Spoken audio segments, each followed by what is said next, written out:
yang saudara, kalau saya ingat itu saudara ya, saya cuma ingat satu saja.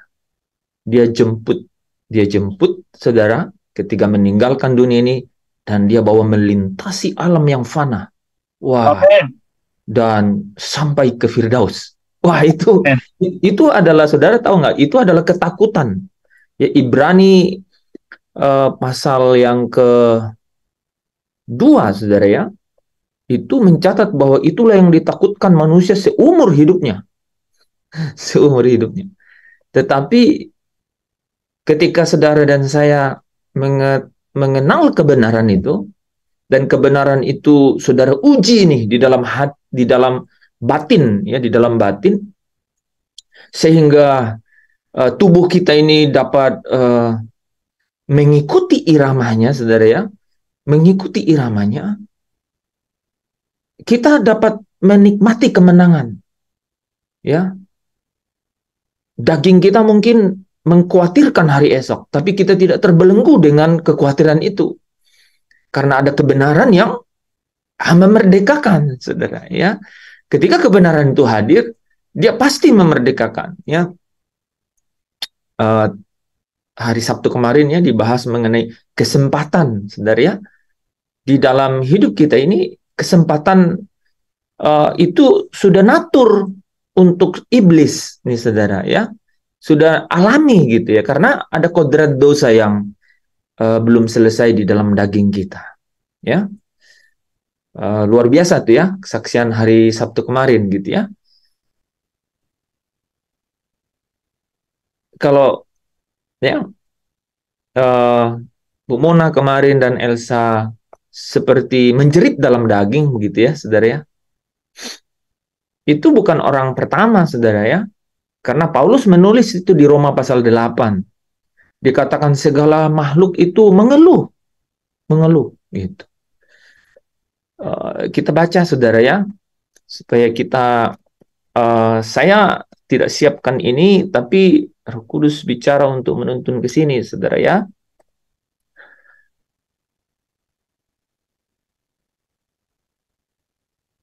Kita baca sama-sama di Roma pasal 8 ayatnya yang mulai dari ke-19 saudara ya, ini ya.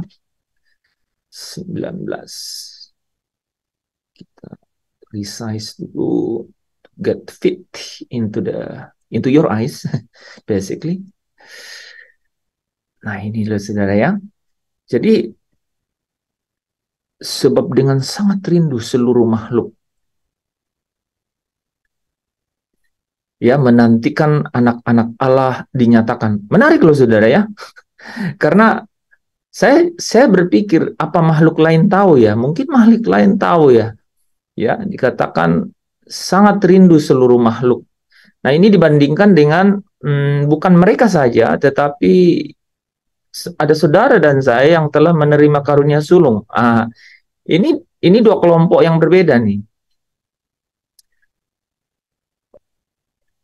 Eh, kita semua nih saudara ya, kita semua. Jadi kita perlu selalu sadari keadaan ini nih.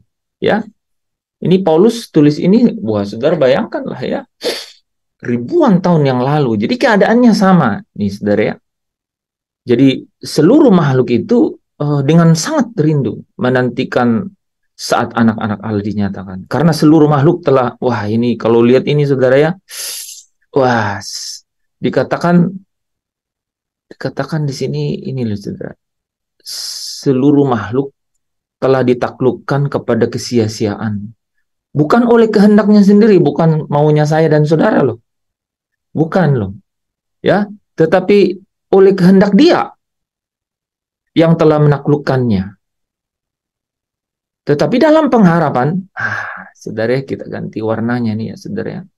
Tiba-tiba dalam pengharapan ya. Karena makhluk itu sendiri juga akan dimerdekakan dari perbudakan kebinasaan dan masuk ke dalam kemerdekaan kemuliaan anak-anak Allah. Jadi ada pengharapan di balik kesia-siaan ini, saudara ya, di mana seluruh makhluk rindu menantikan saat itu. Ada pengharapan. Nah, saudara, di awal tadi saya sebut bahwa pengharapan itu seperti sau yang dilebuhkan jauh ke belakang tabir, dan Yesus itu yang jadi perintis. Ya, dialah pengharapan itu, ya. Sebab kita tahu bahwa sampai sekarang, nah ini saudara, segala makhluk sama-sama mengeluh dan sama-sama merasa sakit bersalin, ya. Dan bukan hanya mereka saja, tetapi wah ini saudara ya, kita yang telah menerima karunia sulung roh, kita juga mengeluh. Nah, tapi yang menarik beda nih saudara ya. Kita mengeluh dalam hati sambil menantikan ya pengangkatan sebagai anak. Nah, ini yang menarik di sini, saudara lihat. Seluruh makhluk ya, seluruh makhluk yang lain itu menantikan saat anak-anak Allah dinyatakan, ya. Tetapi mereka yang menerima karunia sulung, dia menantikan apa? Pengangkatannya sebagai anak, ya, yaitu pembebasan tubuh kita. Nah, saudara yang dikasihi Tuhan, ya, kata ini pembebasan tubuh kita itu persis dengan yang dicatat di Efesus. Kata pembebasan tubuh ini, saudara,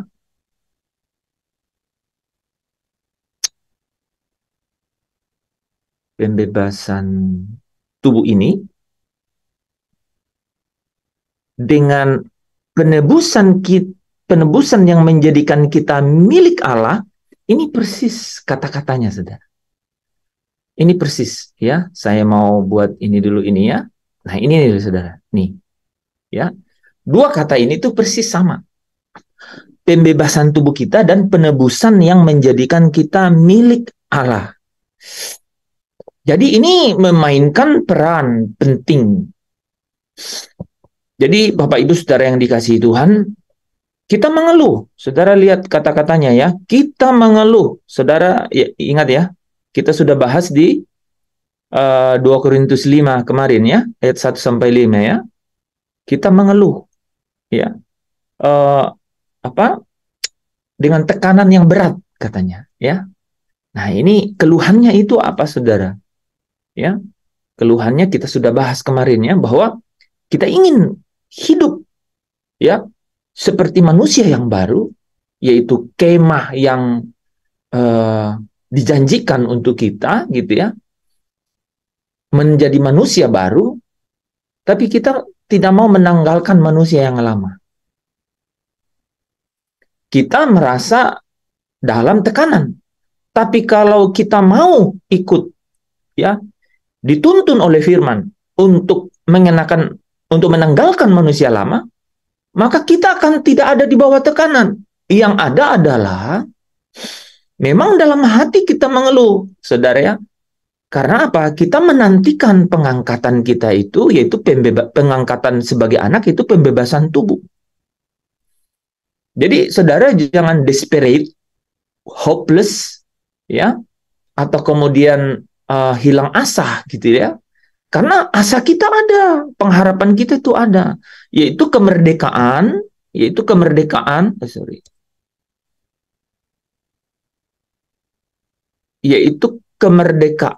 kemuliaan anak-anak Allah. Kita punya pengharapan, saudara, ya. Hanya kita menantikan ini, pembebasan tubuh. Dan pembebasan tubuh itu instantly persis sama dengan penebusan yang menjadikan kita milik Allah, saudara. Dan jaminannya adalah Roh Kudus.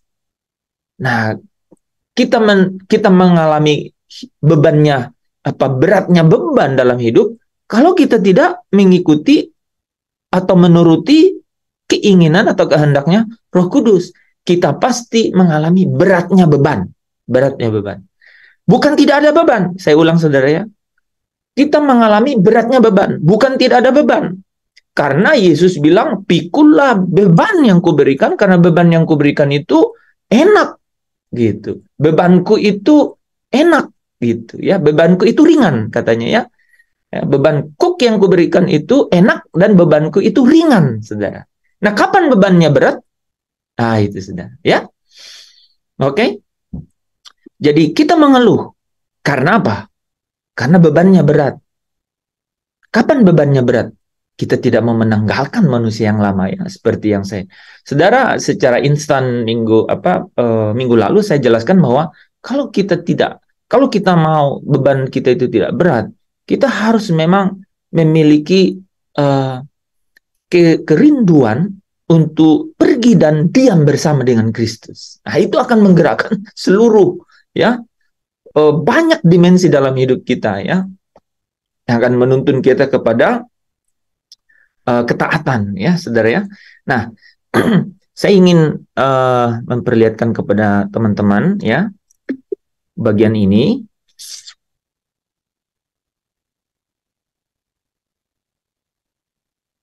Kalian masih, teman-teman masih ngikut ya. Jadi di tengah kehidupan kita nih sekarang ini ya, setiap, kalau saudara lihat setiap materi yang saya bawakan tetap saya bawa kepada implikasi kehidupan kita ya. Kita mengeluh. Siapa yang sudah tidak mengeluh? Boleh lambaikan tangan yang tidak mengeluh lagi. Kita mengeluh, kata Rasul Paulus menulis dalam 2 kitab ya. Saya tunjukkan sekali lagi saudara ya, supaya saudara, wah rupanya saya tidak sendiri gitu ya. Saya tunjukkan paralel gitu ya saudara ya.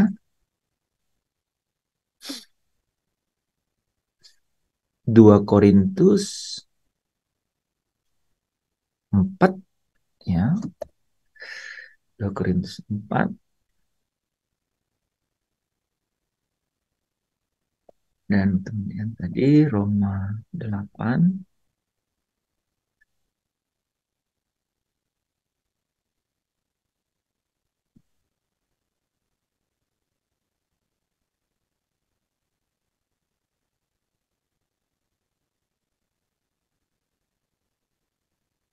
Oke. Ayo kita ambil satu aja ya. Roma 8 ayat 23. Nah, kita angkat yang Matius 11 ayat 30, saudara ya. Oke. Ini menarik loh, saudara, menurut saya ya. Biarlah ini juga menjadi ketertarikan kita nih, saudara ya. Saudara perhatikan kata-kata yang ada di sini. Ini yang kita hadapi setiap hari. Saya selalu rindu supaya kebenaran itu memerdekakan saya dan saudara ya. Oke, saudara perhatikan di sini kata kita mengeluh oleh beratnya tekanan. Kemudian di sini kita mengeluh di dalam hati kita. Tapi Yesus bilang bebanku pun itu ringan. Nah, saudara. Ya. Oke. Jadi kata mereka di sini, saudara, kata mereka yang kita pelajari tadi di sini, itu kan seluruh makhluk, ya. Seluruh makhluk. Tetapi sekarang saudara dan saya yang ikut Yesus, dikatakan engkau dan aku tuh punya karunia sulung roh. Ini juga disebut nih ya, di Wahyu pasal 14 ya. Wahyu pasal 14. Yaitu anak domba ketika mereka bersama-sama di Bukit Sion dengan orang-orang yang ditebusnya. Mereka itu orang yang memiliki karunia sulung roh ya. Nah, tapi mereka mengeluh dalam hati. Pertanyaannya, kenapa mengeluh dalam hati? Rupanya kita mengeluh oleh beratnya beban karena apa? Kita mau mengenakan pakaian yang baru tanpa menanggalkan yang lama. Gitu. Nah, bagaimana supaya kita bisa tidak berat tekanan bebannya, saudara?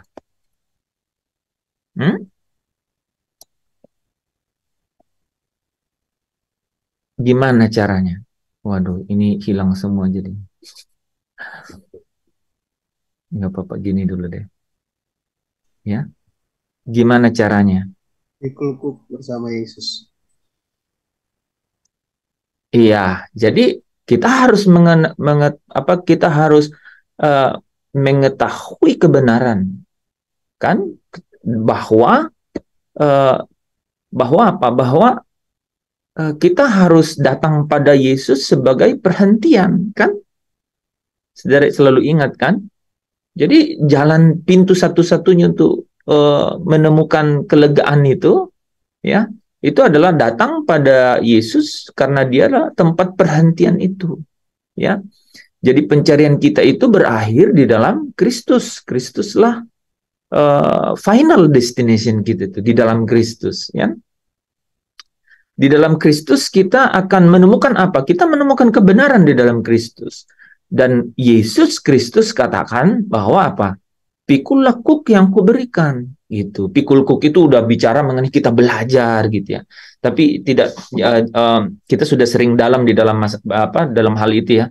Tapi yang kita mau pelajari adalah bahwa prinsipnya prinsipnya beban itu rupanya tetap ada nih ya.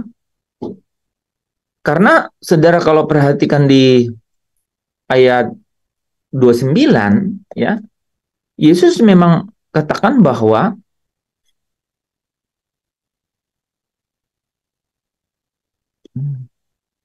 oke.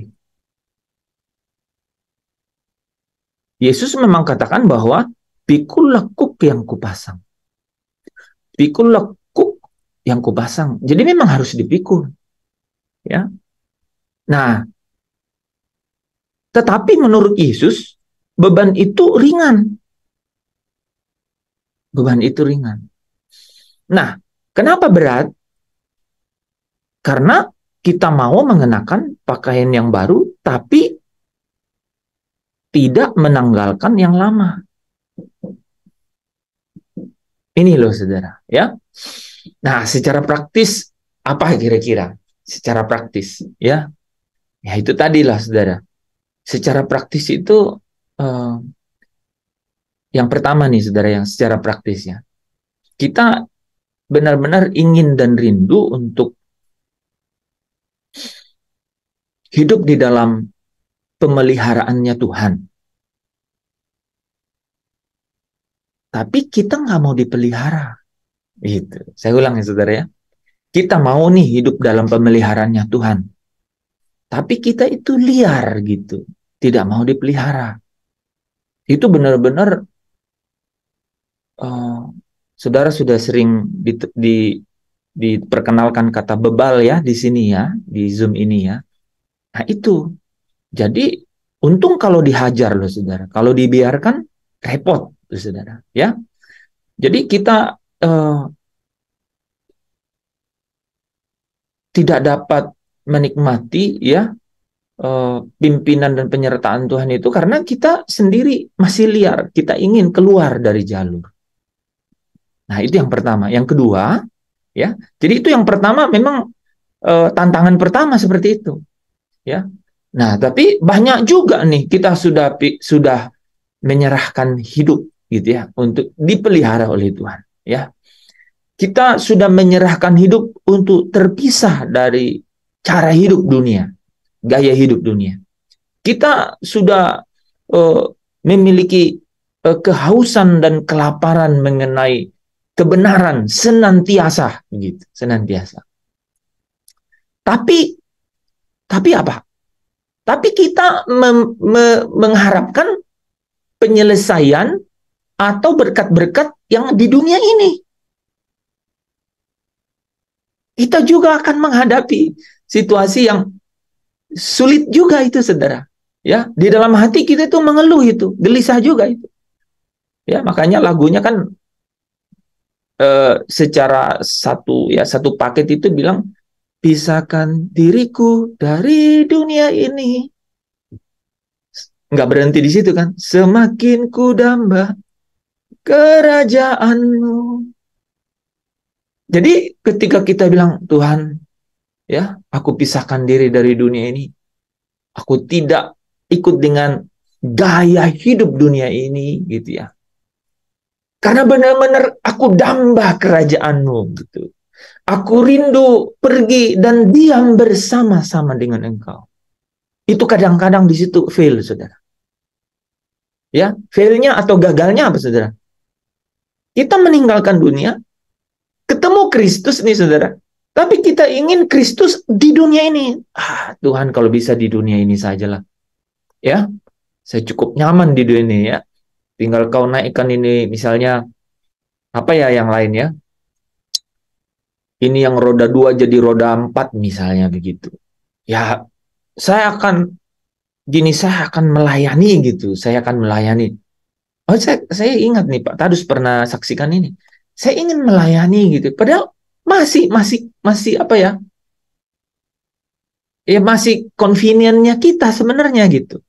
Masih keinginannya kita di sini gitu. Kalau bisa Tuhan pavilion di sini, saya hidup 1000 tahun di dunia ini gitu.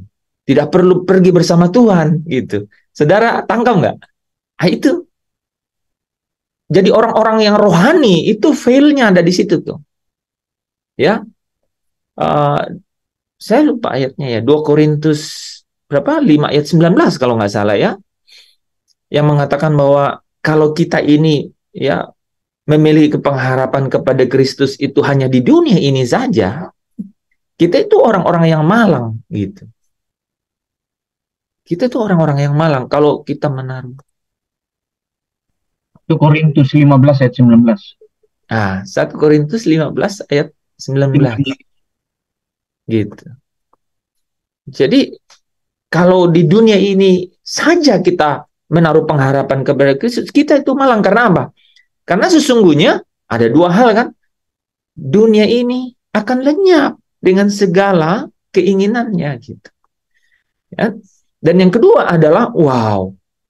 Sebenarnya di dunia yang akan datang itu hampir tidak bisa dibayangkan gitu betapa mulianya. Ya. Nah, itu Saudara. Tapi orang-orang yang tidak rohani itu artinya apa, Saudara? Orang-orang yang tidak memperkarakan manusia batinianya. Itu orang-orang yang tidak rohani. Orang-orang yang rohani itu adalah orang-orang yang memperkarakan manusia batinianya. Ya, tapi orang-orang rohani ini tuh tidak cukup. Tidak cukup. Dia benar-benar harus menjadi manusia baru, bahkan yang terus-menerus diubah menjadi the man of God, menjadi manusia Allah gitu. Nah, gitu ya Saudara. Itulah pentingnya benar-benar kita belajar kebenaran ini gitu. Ya, Elsa bilang semakin banyak kita memiliki hal dunia semakin sulit. Benar sekali Elsa. Itu persis dengan Yesus bilang, sangat sulit orang kaya sukar untuk masuk surga. Bukan tidak mungkin, sukar.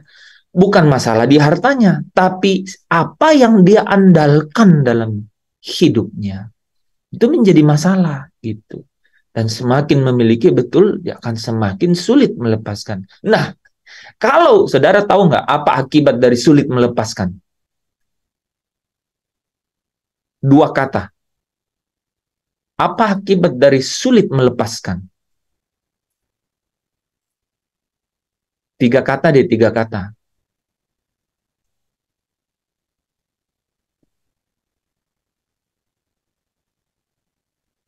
Apa akibat dari sulit melepaskan dari semakin banyak milik tadi yang Elsa sebut? Praktis aja, praktis dalam hidup Saudara. Semakin berat perjalanan ini. Semakin berat perjalanan ini. Betul, akibatnya itu semakin berat perjalanan ini. Nah, kenapa sampai perjalanan itu berat?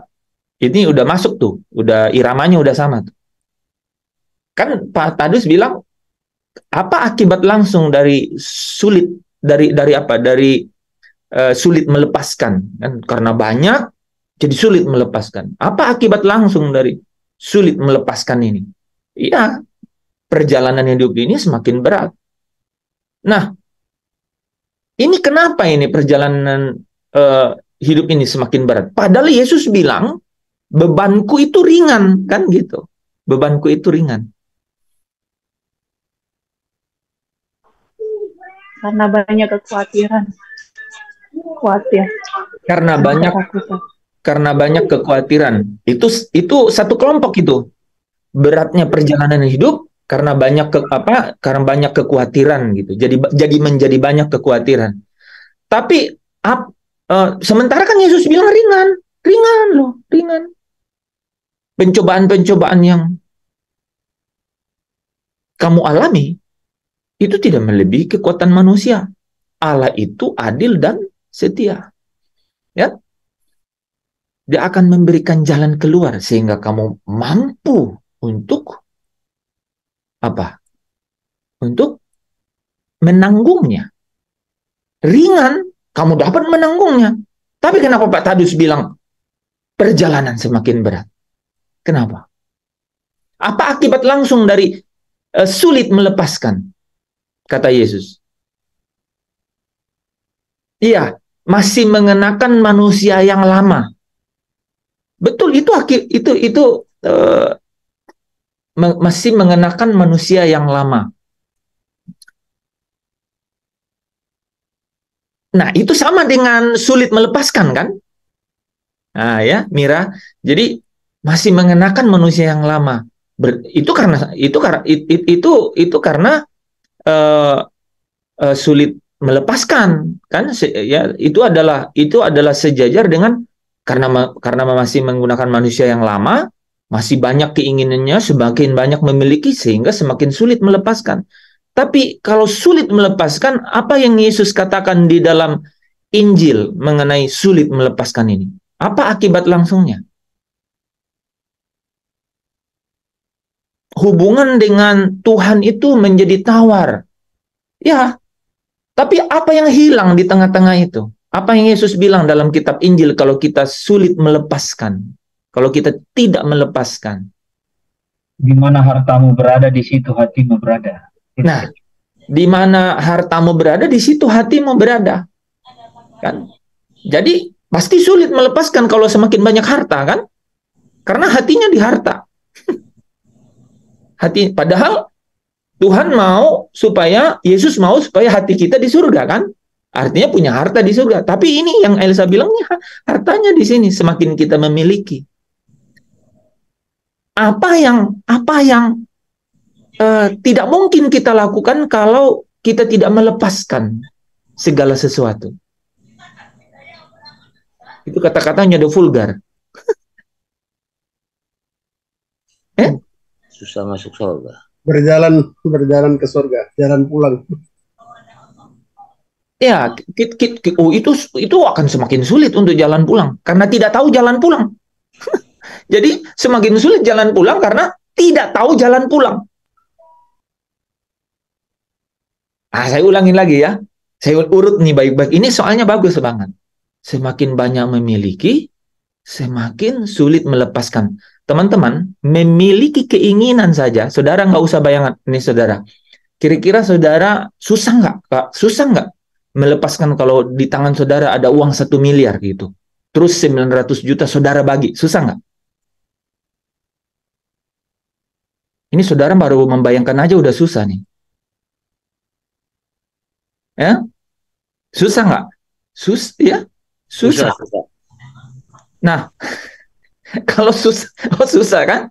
Nah, kalau susah, ya, karena banyaknya, kan memang susah untuk melepaskan kan, gitu kan? Nah, apa yang menjadi implikasi langsung kalau kita susah melepaskan ini? Tidak ada damai sejahtera. Tidak ada damai sejahtera. Boro-boro ada damai sejahtera nih, Elsa. Tidak tahu dia. Tidak tahu damai sejahtera itu. Tidak tahu. Tadi juga Pak Tadus bilang tidak bisa pulang ke surga tadi ya. Ya tidak tahu. Nah, ini banyak jawaban nih. Coba ya. Ya, tidak dapat kelegaan. Tidak dapat kelegaan. Dia nggak mungkin dapat kelegaan, Dorcas. Dia nggak tahu cari kelegaan. Tidak dapat menerima hidup yang kekal. Apalagi Pak Lepri. Dia tidak tahu hidup yang kekal itu apa. Masih duniawian. Harun nafis sudah. Nah sama, tadi itu memiliki banyak gitu kan, sehingga sulit melepaskan itu karena keduniawian kan gitu. Sulit melepaskan dari hal-hal dunia. Tapi saya ulang nih kata-katanya. Elsa bilang tadi bahwa semakin banyak memiliki, semakin sulit melepaskan. Kan betul. Nah kalau kita sulit melepaskan, apa yang sulit kita lakukan kalau kita sulit melepaskan?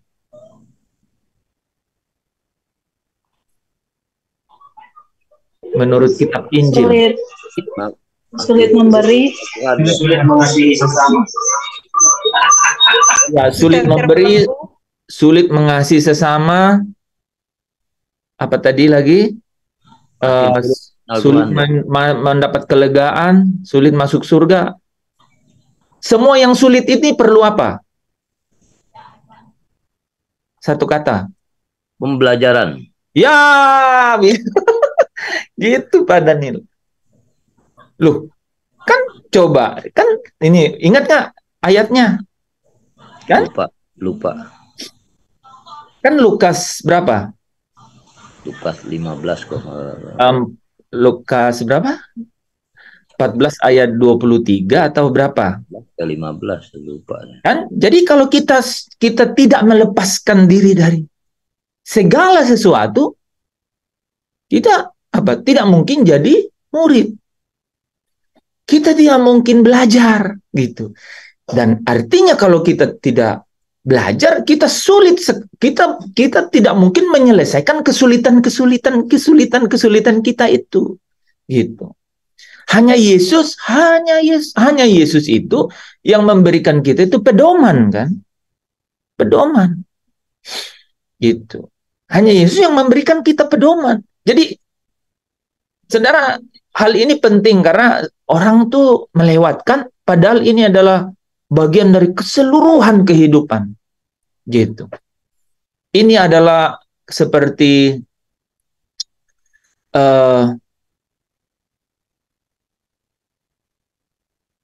jurus ya. Ini sebenarnya seperti jurusnya saudara ya. Ini seperti caranya gitu. Ya. Jadi kita harus belajar untuk mengatasi kesulitan hidup. Kan? Ya. Jadi semakin banyak memiliki, semakin sulit melepaskan. Apa yang menjadi terbengkalai atau apa yang benar-benar menjadi akibat langsung dari sulit melepaskan? Kita akan sulit belajar gitu. Itu ada ya, Lukas 14 ayat 33 ya. Demikian pula lah setiap orang di antara kamu yang tidak melepaskan dirinya dari segala miliknya tidak dapat menjadi muridku. Artinya tidak dapat diajar. Gitu. Tidak dapat. Nah, saudara tahu nggak konteksnya apa nih? Kalau kita tidak dapat diajar dan diajar melalui kebenaran oleh Roh Kudus, kita nggak mungkin berubah. Kita nggak mungkin berubah. Itu yang tadi di 2 Korintus 5 ayat 4. Ya. Kita mengeluh oleh beratnya tekanan. Karena kita mau mengenakan pakaian yang baru tanpa menanggalkan pakaian yang lama. Itu tuh di dalam hidup kita. Ini saudara coba renungkan. Ini proses yang terus punya iterasi gitu. Ini yang disebut peripateo. Ini disebut peripateo ya. Disinilah peran Efesus 1 ayat 14 tadi itu. Dan Roh Kudus. Dan Roh Kudus adalah jaminan bagian sampai kita memperoleh sepenuhnya. Gitu. Jadi Roh Kudus adalah jaminan bagian sampai kita memperoleh seluruhnya. Itu menarik ayat itu kan? Gitu. Itu sama loh di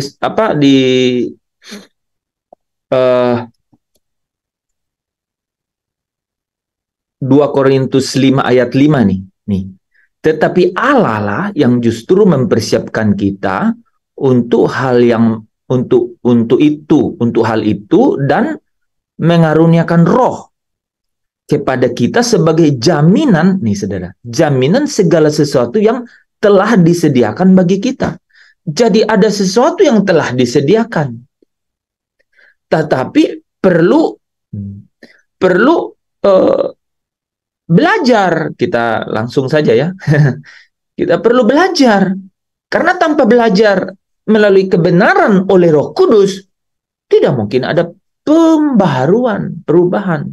Nah, saudara tahu ujungnya ya, bahwa setiap perubahan hidup itu menuntun kepada kemuliaan yang semakin besar gitu. Kemuliaan yang hustereo itu loh, yang berkurang itu ya karena dosa ya. Dikatakan itu ini loh saudara ya, dalam pengertiannya itu menarik ya saudara ya, fail to accomplish ya, gagal untuk mencapai atau kurang dibandingkan dengan mutu yang sesungguhnya gitu, mutu yang sesungguhnya boleh dikatakan begitu ya. Jadi fail to, gagal memenuhi, gagal untuk mencapai gitu. Nah, caranya supaya mencapai, nah apa yang harus dicapai nih saudara?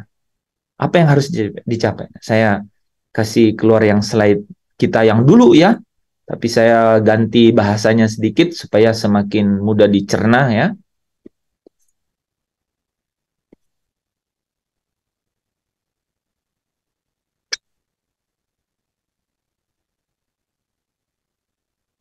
Nah, ya, saya ganti bahasanya nih sedikit teman-teman ya. 2 Korintus 3 ayat 18 kan udah bilang bahwa kalau kita tuh percaya gitu ya, ada kasih karunia kan, maka Roh Kudus itu dimeterai kan di dalam diri kita. Kita mencerminkan kemuliaan kan. Nah, yang kita cerita tadi itu bagian di sini nih, bagian di sini ya. Perjalanan kehidupan kita nih ya.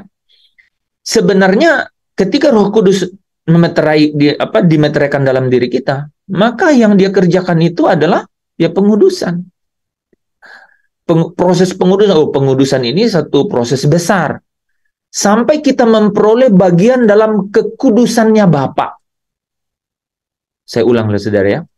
Roh Kudus dimeterai untuk mengerjakan proses pengudusan, proses besar ini, untuk dapat memperoleh bagian dalam kekudusannya Bapa. Nanti ada di bagian sini. Nah, itu yang disebut nanti kepenuhan kemuliaan Allah. Jadi yang namanya tadi kekurangan tuh saudara ya, gagal mencapai atau kurang gitu ya, kurang dari mutu yang sesungguhnya. Ketika kita dimeterai, kita memancarkan kemuliaan itu. Kenapa dibilang memancarkan? Dikatakan di 2 Korintus 3 itu tanpa muka yang terselubung. Artinya apa?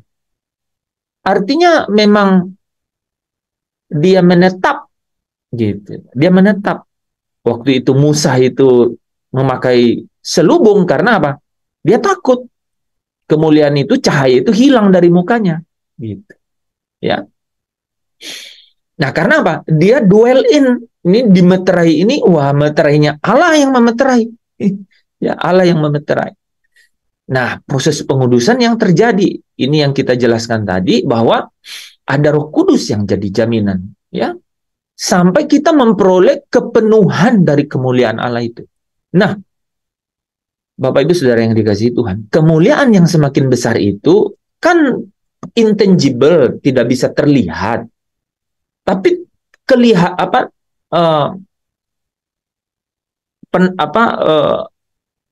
visualisasi di dalam kehidupan kita itu melalui apa? Perubahan hidup. Perubahan hidup. Hidup yang berubah itu hanya mungkin kalau apa? Kalau apa, saudara? Kalau Roh Kudus yang menuntun. Dan Roh Kudus tidak bicara dari dirinya sendiri. Tapi setiap yang telah dikatakan Yesus kepadanya, yaitu apa? Kebenaran. Jadi orang berubah karena tuntunan Roh Kudus dengan kebenaran. Tuntunan Roh Kudus melalui setiap kebenaran, gitu. Ya, itu perubahan bisa terjadi. Dan itu artinya apa? Setiap ciptaan baru di dalam Kristus ini, ya, setiap ciptaan baru di dalam Kristus ini, itu harus belajar, ya, harus menjadi murid untuk menjadi serupa dengan Kristus, menjadi manusia baru. Dan saudara, Yesus Kristus itu adalah teladan untuk diikuti jejaknya. Amin. Berapa tuh? 1 Petrus 2 ayat 21 ya kalau nggak salah ya. Ya, jadi Yesus Kristus menjadi teladan untuk diikuti jejaknya. Kamu bukan dipanggil hanya untuk percaya, tetapi untuk menderita, dan menderita sebagai apa katanya? Prajurit Kristus yang baik. Prajurit Kristus yang baik ada dua cirinya. Pertama apa?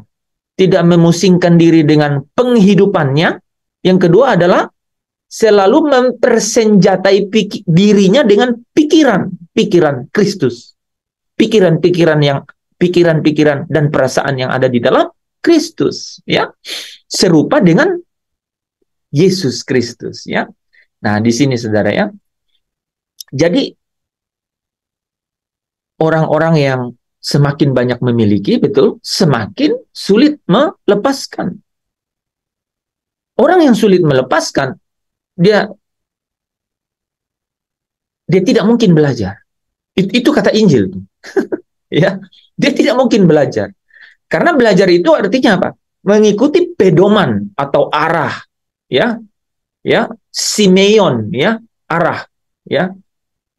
Menggunakan kuk atau pedoman yang Yesus berikan, gitu. Dan Yesus katakan pikulah kuk dan pikulah kukku dan belajarlah daripadaku, gitu. Karena kuk yang aku berikan itu katanya apa? Ringan, dan apa? Bebanku itu, kuk yang kuberikan itu enak dan bebanku itu ringan, gitu ya. Nah, saudara, ini yang sangat penting sebenarnya. Ini yang proses di sini yang sangat penting, ya. Kalau saudara perhatikan Pak Anton dengan segala pendekatan, beliau mencoba menjelaskan bagaimana proses di sini ya, saudara ya. Karena inilah yang Yesus berhasil lewatin, saudara ya. Dikatakan dengan kesalehannya, Allah itu mendengarkan dia, saudara ya. Dan setelah ia mencapai kesempurnaannya, nah sama kita akan dibawa ke sini. Man of God. Manusia Allah, gitu. Saudara, saya rindu teman-teman bisa jelaskan diagram sederhana ini, ya. Cakupannya sangat luas, tapi saudara memiliki holistic view atau helikopter view, gitu ya. Menjadi anak Allah, gitu ya, menjadi anak Allah. Makanya namanya perjalanan kemuliaan anak-anak Allah, ya, saudara ya. Jadi menjadi man of God. Ini bagaimana ini manusia baru menjadi manusia Allah. Dan saudara, pada akhirnya benar-benar ini akan terjadi dengan dua hal ini nih. Mendapatkan tubuh mulia karena kan pembebasan tubuh yang fana. Dan proses ini membawa kepada keberadaan ilahi atau kodrat ilahi di dalam jiwanya itu, saudara ya. Nah, aduh, salah tekan nih pasti.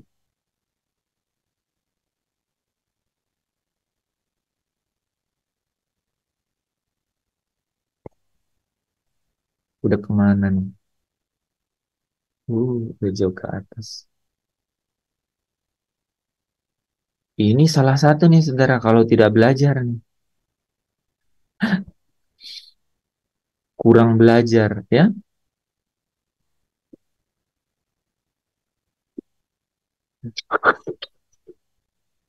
Oke. Rupanya cepat juga. Kita sampai di sini tadi ya. Manusia Allah. Ya. Jadi memiliki tubuh mulia dan berkodrat ilahi. Ini tujuannya nih. Ya. Bagaimana dari kodrat dosa ya, jadi kodrat ilahi. Ya. Oke. Nah, eh, dengan demikian, kemuliaan yang semakin besar karena, selalu ingat ya, kemuliaan yang semakin besar karena hidup yang diubahkan. Gitu. Hidup yang diubah. Gitu. Kemuliaan semakin besar karena hidup yang diubah. Perubahan hidup karena tuntunan Roh Kudus melalui kebenaran yang mana orang itu mau belajar dengan kebenaran itu. Gitu. Sehingga satu saat nanti dia akan menerima nih kepenuhan kemuliaan Allah itu, yaitu apa? Ya ini sempurna seperti Bapa. Dan kategorinya itu ada saudara, menjadi suci seperti Kristus yang adalah suci dan beroleh bagian dalam kekudusan Bapa. Saudara bisa lihat bedanya ya. Kita harus menjadi suci seperti Kristus yang adalah suci. Karena apa? Memang Kristus itu adalah teladan. Kristus itu adalah yang sulung di antara kita, saudara-saudaranya. Tetapi di dalam kepenuhan kemuliaan Allah itu, kita kemudian dapat beroleh bagian dalam kekudusan Bapa. Karena Bapa tetap mempunyai kekudusannya sendiri. Tapi kita dapat beroleh bagian dalam kekudusan Bapa melalui apa? Kita suci seperti Kristus yang adalah suci. Amin, saudara. Ya, saudara bisa tangkap dari sini ya. Bagus sekali Elsa kasih case itu ya. Ketika kita sulit melepaskan. Nah, saudara, dibalik nih. Ketika kita sudah memiliki, ketika kita sudah mau belajar, kemudian apa? Karakter kita itu diubah sehingga memiliki kemuliaan yang semakin besar. Allah mempercayakan semakin banyak milik. Gitu Elsa. Allah jadi mempercayakan semakin banyak berkat gitu. Ketika kita saudara? Ketika kita sudah dilihat Tuhan nih, wah, karakternya sudah mampu nih. Nah, tetapi tahu nggak saudara? Itu lagi-lagi menjadi ujian untuk semakin besar lagi dalam kemuliaan. Ya, artinya apa? Ya belajar tidak mengenal usia, belajar seumur hidup, gitu. Ya, belajar seumur hidup, ya terus menerus diproses. Nah makanya kalau teman-teman perhatiin ya, saya kasih keluar yang Kolose 3 ya. Kolose 3 itu mulai ayat 5 sampai 10 ya.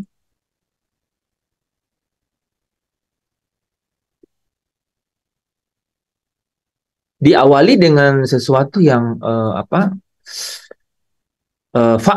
kayak seperti fatalistik gitu ya saudara ya. Matikanlah dalam dirimu segala yang duniawi, ya.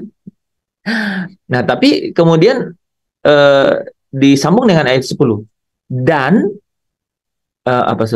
mengenakan manusia baru yang jadi mengenakan manusia baru yang terus-menerus diperbaharui. Jadi udah manusia baru tapi terus-menerus diperbaharui untuk memperoleh pengetahuan yang benar menurut gambar Khaliknya.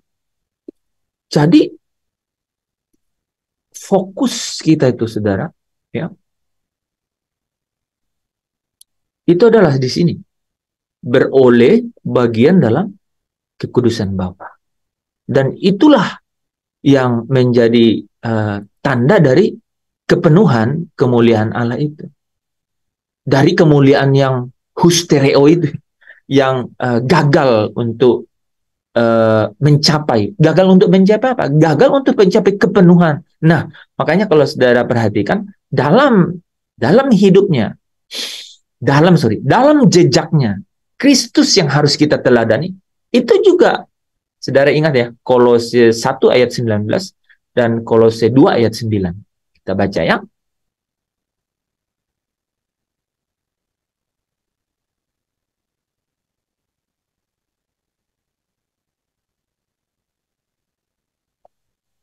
1 ayat 19 dan 2 ayat 9.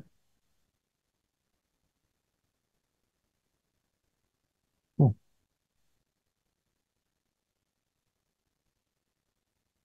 Nah, ini ya. Jadi untuk itulah Kristus juga mengalami kepenuhan. Ya, jadi saya ulang saudara ya, Kristus yang jejaknya, ya, atau jejak Kristus yang kita harus, saya keluarin dulu ayatnya itu ya. Berapa ya? 2 Petrus, salah, 1 Petrus 1, 1 Petrus 2 ya, ayat 21 ya, kalau nggak salah ini. Betul ya? Oke. Jadi, sebab itulah kamu dipanggil, karena Kristus pun telah menderita untuk kamu dan telah meninggalkan teladan, supaya kamu mengikuti jejaknya. Nah, jejak Kristus yang menjadi teladan kita ini, itu juga menerima kepenuhannya. Seluruh kepenuhan Allah berkenan diam dalam Dia. Sebab dalam Dialah berdiam secara jasmania seluruh kepenuhan kealahan. Maka hendaklah kamu dalam hidupmu menaruh pikiran dan perasaan yang terdapat juga dalam Kristus Yesus. Kita potong sampai situ ya. Itu. Gitu. Jadi, penting sekali kita menelisik jejak Kristus.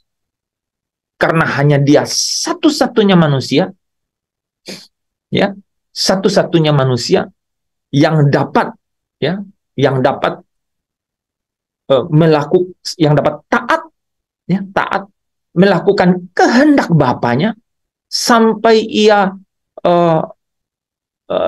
menerima kemuliaannya, Dia sempurna dan kemudian diangkat. Saya ulang saudara ya, hanya satu-satunya manusia yang taat, ya, yang taat melakukan kehendak Bapanya, dan dia tidak melakukan apapun yang lain di luar kehendak Bapanya, ya. Makanannya adalah melakukan pekerjaan Bapanya. Jadi itu jejaknya saudara, jejaknya Kristus. Sampai Dia sempurna. Sampai Dia sempurna. Sampai ada ayat yang bilang begini nih saudara ya. Saya supaya jangan lewat ya, sampai ada ayat yang bilang gini nih saudara. Ya. Menarik. Ini nih saudara ya. Sebab memang sesuai dengan keadaan Allah. Jadi Allah yang mempunyai segala sesuatu rancangan. Ini dikasih penjelasan.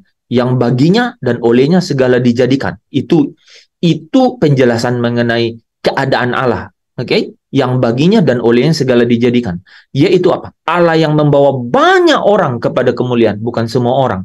Banyak orang kepada kemuliaan. Kemuliaannya Allah. Kemuliaan yang kurang tadi kepada kepenuhan kemuliaan. Ya. Apa saudara katakan? Juga menyempurnakan Yesus. Menyempurnakan Yesus. Saudara ya. Artinya sebagai manusia nih saudara ya. Manusia. Anak manusia. Jadi dia anak Allah, jadi anak manusia. Yang memimpin mereka kepada keselamatan. Yang memimpin saya dan saudara-saudaranya, saudara ya, kepada keselamatan. Ya tadi ya, melalui penderitaan kan. Yang 1 Petrus 2 tadi kan. Jadi, jejak Kristus adalah Dia taat melakukan kehendak Bapanya sampai Ia sempurna.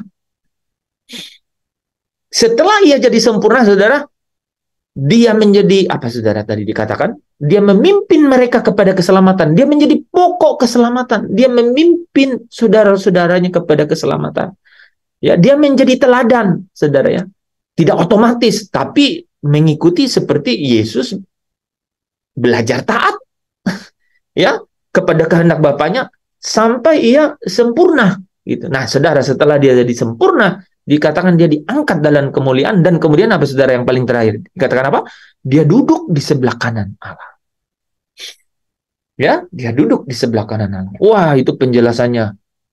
Dia duduk di sebelah kanan Allah itu luar biasa, saudara.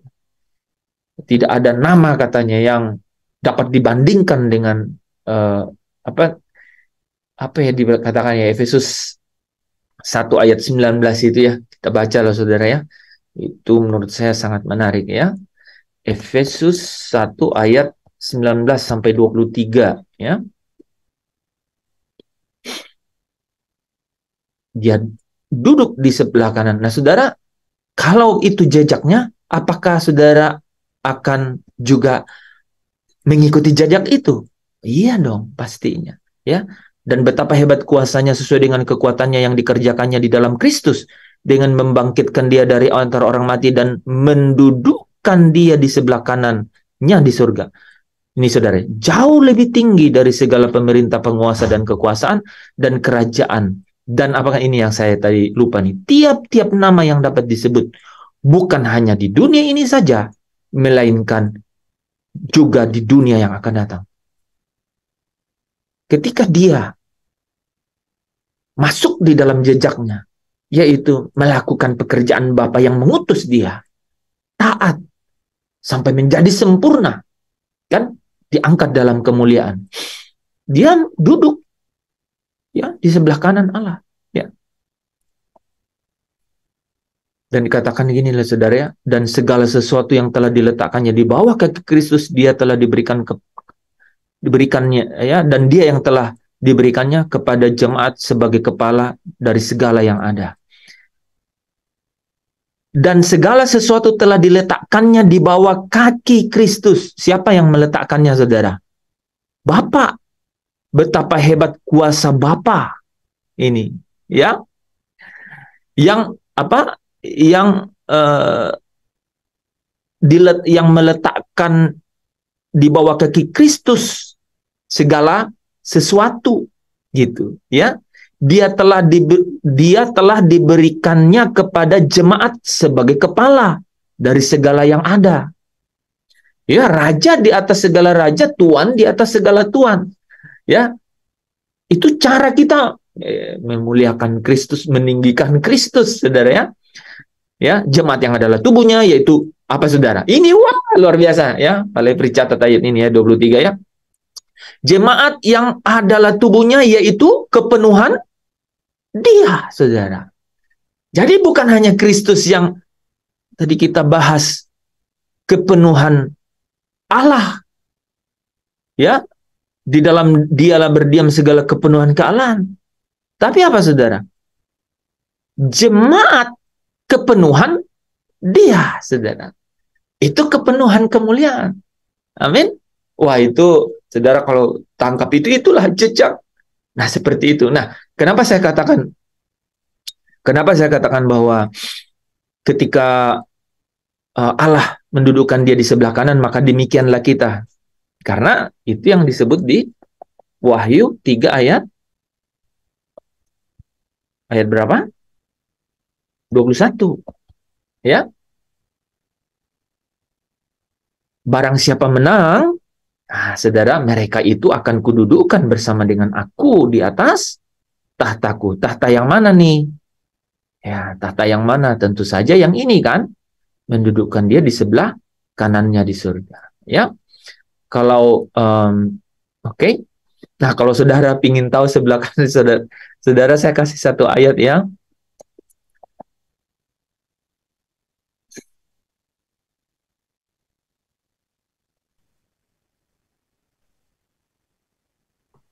Saudara lihat ini. Jadi ia, malaikat yang menunjukkan Rasul Yohanes itu, ya, ada sungai air kehidupan yang mengalir keluar dari ada tahta Allah dan tahta anak domba.